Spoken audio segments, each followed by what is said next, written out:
कभी किसी वक्त आपने किसी भी कौमी असम्बली के रुकन को या सूबाई असम्बली के रुकन को आपकी मिन्नतें तरले करते देखा है? कभी आपने उनको किसी कतार में देखा है? लेकिन जब वो इक़्तिदार में आते हैं तो आपने ये जरूर देखा होगा कि जहां से वो गुजरते हैं प्रोटोकॉल के तौर पर वो रास्ता बंद कर दिया जाता है। चाहे पीछे एम्बुलेंस में किसी की वफात हो जाए, कोई एक्सीडेंट हो जाए, लेकिन अगर वो गुजर रहे हैं तो वो इस तरह गुजरते हैं जैसे वो इस इलाके के फातिहीन हैं और वो आपकी बात नहीं सुनते। कभी आपने इसके ऊपर गौर किया? सिर्फ एक ही वक्त होता है जब वो आपके पास आते हैं और वो है इलेक्शन का वक्त। कि इलेक्शन के दिन हम क्या करते हैं कि 1000-2000 रुपए ले लिए बिरयानी की प्लेट के ऊपर हम अपना वोट उनको दे देते हैं। क्यों?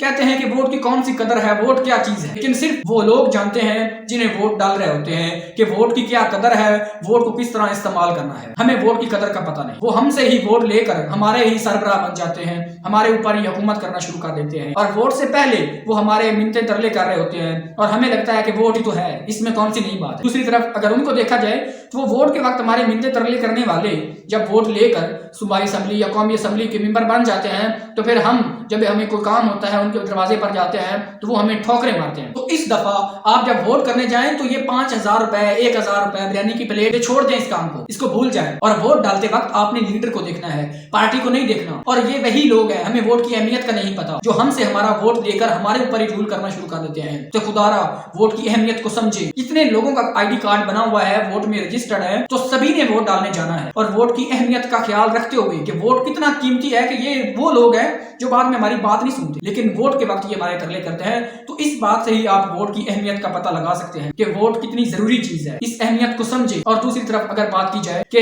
नवाज शरीफ और PTI का आजकल मुकाबला चल रहा है, तो देखें नवाज शरीफ ने 30-35 साल लगाकर इस मुल्क को लूटा है, यहां से पैसा इकट्ठा किया है। दूसरी तरफ है इमरान खान जिसने 20-25 साल लगाकर एक कौम बनाई है। तो 8 फरवरी को वो नतीजा आएगा, इमरान खान कामयाब हुआ या नवाज शरीफ। तो ये इस दफा का जो आपका वोट है वो और भी ज्यादा कीमती हो जाता है जब इस तरह की बातें आती हैं। ये इमरान खान कीमती है या नवाज शरीफ, इमरान खान जीता या नवाज शरीफ, हक जीता या बातिल, या पैसे लगाकर क्या हम इस मुल्क के अंदर हर काम कर सकते हैं। ये इस दफा हक और सच की लड़ाई है। तो ये आपने फैसला करना है कि आपने इमरान खान के साथ खड़ा होना है या नवाज शरीफ के साथ जिसने 30-35 साल इस मुल्क को लूटा और आज फिर वो कहता है कि मुझे एक बारी और दो, मुझे एक दफा और मौका दो, मैं इस मुल्क को संवारूंगा।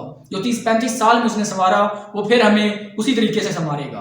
तो आप अपने वोट का हक इस्तेमाल करते हुए और उस वोट की अहमियत को जानते हुए आपने इस दफा वोट करना है। अगर वीडियो पसंद आई हो तो चैनल को सब्सक्राइब और वीडियो को लाइक कर। शुक्रिया।